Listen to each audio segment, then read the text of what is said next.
নমস্কার বন্ধুরা, আজ বানালাম দই পটল।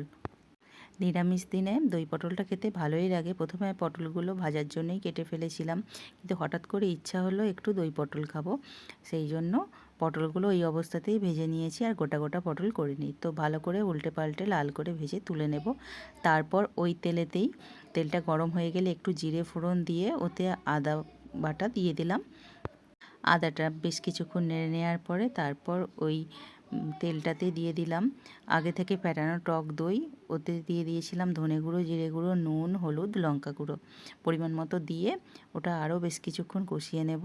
তারপর মশলাটাকে কষিয়ে নেওয়ার পরে আমি পটলগুলো দিয়ে দেব ভেজে রাখা, আর ওতে দিয়েছিলাম কাজু বাদাম বাটা একটু দিয়ে আরও বেশ কিছুক্ষণ ফুটিয়ে নেব। 3-4 মিনিট ফুটিয়ে নেওয়ার পরে গরম গরম ভাতের সঙ্গে সার্ভ করেছিলাম। খেতে বেশ ভালোই লেগেছিল। তো ভালো লাগলে চ্যানেলটি অবশ্যই লাইক আর সাবস্ক্রাইব করে দেবেন।